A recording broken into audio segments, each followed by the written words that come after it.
একটা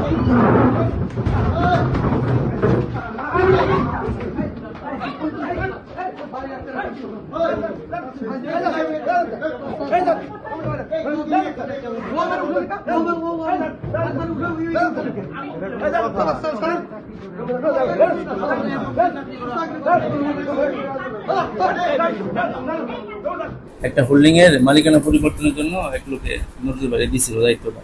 তো নজরুল ভাই কাছে বলছে যে সেখানে তাকে ওই হোল্ডিং ট্যাক্সের পরিশোধের কাগজ আর নামজারি ফি পাবো, তাকে 5,000 টাকা দিচ্ছে।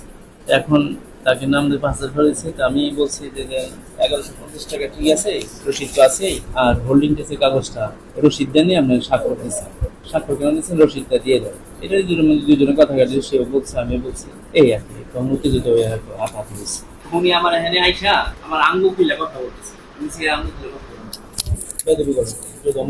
আমি কথা বলছি, তখন লোক আসছে, গ্রাহক আসছে এখানে, তো স্যারের কাছে কথা হয়েছে যে এটা আপনার 1150 টাকা হলো ফিস, তা আপনি 6,000 টাকা 5,000 টাকা কেন দিলেন? তো বলছে যে ভাই নজরুল সাহেব নিছে 5,000 টাকা। জাস্ট এতটুকুই, নামাজ পড়ে আসার পরে স্যারের কাছে আসছে যে আপনি 1150 টাকা ফিস, 5,000 টাকা। নজরুল সাহেব বলছে আমি ট্যাক্স দিছি, এই করছি সেই করছি। পাবলিক বলতেছে যে না আমার কাছে 5,000 টাকা নিচ্ছে। এই দুই এক কথায় যে উনি বলছে আপনি 5,000 নিবেন কেন, আমি বলছি যে আমার কি কথা হচ্ছে এই এর পাশে আর কোনো ঘটনা না নাই ভাই। আচ্ছা, ওই সময়টা আমি ছিলাম না, যখন নজরুল সাহেব ঢুকলো আমি আবার তখন বেরোয় গেছি, জাস্ট এতটুকু। আর পরের যে ঘটনাটা ঘটছে, এই ঘটনার সময় আমি উপস্থিত ছিলাম না।